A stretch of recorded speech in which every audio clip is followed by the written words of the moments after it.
Hi there, welcome to Appy Chips YouTube channel.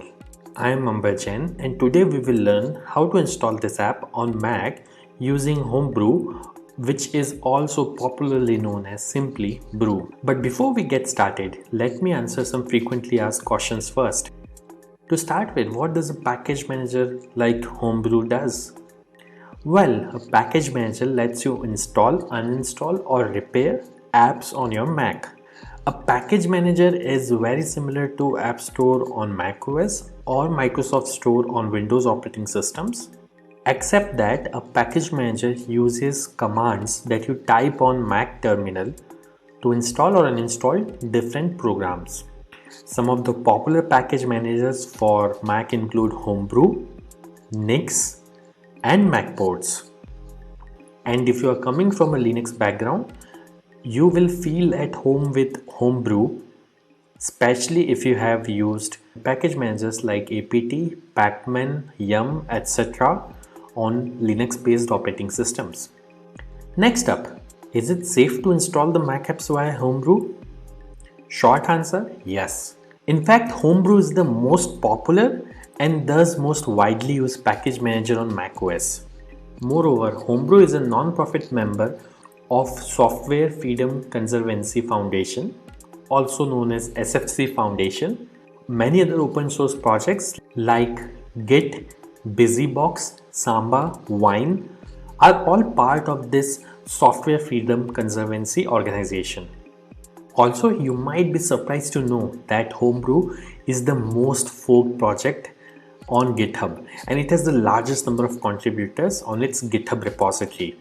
Many devs at organizations like Google, Apple, Dropbox, Stripe, etc. use Homebrew to set up different development environments on their MacBooks and iMacs. Next question. Can you use Homebrew to install programs on Apple Silicon or more popularly known as M1 MacBooks? Again, yes. Starting version 3.0 of Brew, Apple Silicon is now supported on Homebrew.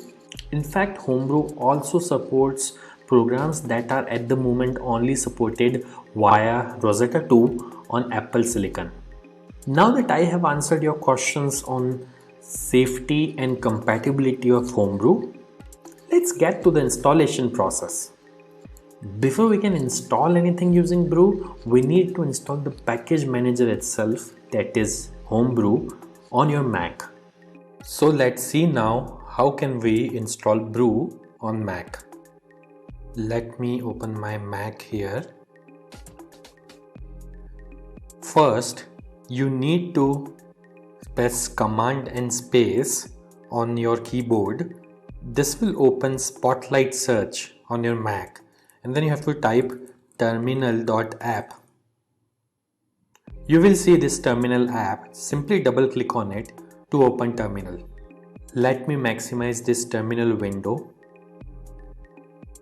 Now we need to copy paste the command to install Homebrew from the Brew website.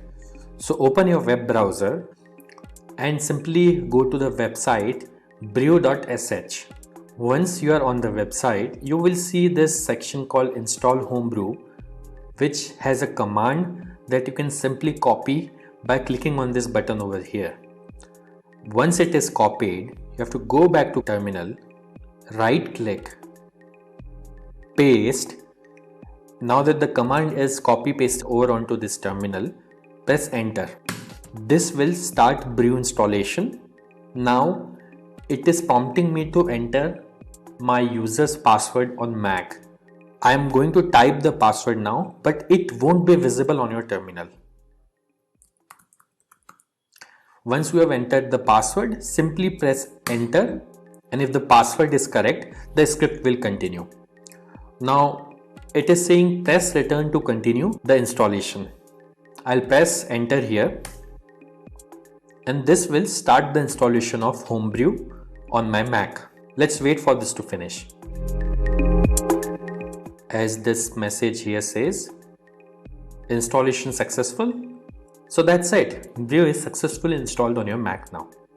Now before we proceed, I would like to highlight that Brew collects anonymous usage data via Google Analytics. As you can see on this page, if you want to opt out, you can simply run this command brew analytics off and press enter, which simply disables the anonymous usage data collection on your Mac. Now let's update the package database locally by pulling the metadata of the latest packages on a local map from the central brew repository. This should typically take less than a minute to complete depending on your internet connection speed. To do so, simply type the command brew update and press enter. As you can see, my local brew database is already up to date because I just installed brew on my system. Now to install the app, let's run the brew install command. Mind you, if during installation, if you're prompted to enter a password, enter your Mac user's password to continue.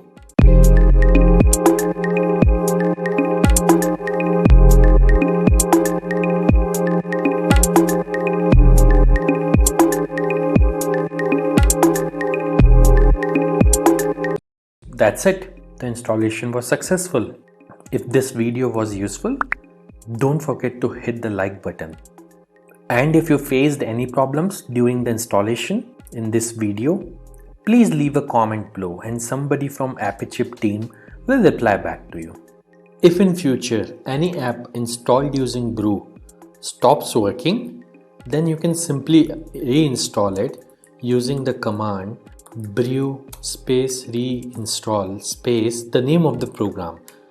For example, I'll try to reinstall this program called Hello, which is already installed on my system. As you can see, it is downloading the program and it says reinstalling Hello, and now Hello is successfully installed. And if you want to uninstall any app installed using brew, simply run brew space uninstall space the name of the program. In this case, I will try to uninstall the program Hello, which is already installed on my system. As you can see, within a few seconds, it says the program is successfully uninstalled. Also, over time, brew might end up consuming disk space on your Mac as it keeps installers of the programs that you had installed on your hard disk in a cache directory. So you can use the brew space cleanup command once every 6 to 12 months to free up some space on your Mac. This command removes app installers and older versions of the packages only. It would not uninstall any of the apps that you have installed. As you can see, brew cleanup was successfully run on my system. So do subscribe to our channel as we have tutorials for installation of over 9,000 programs on Mac, which will come handy.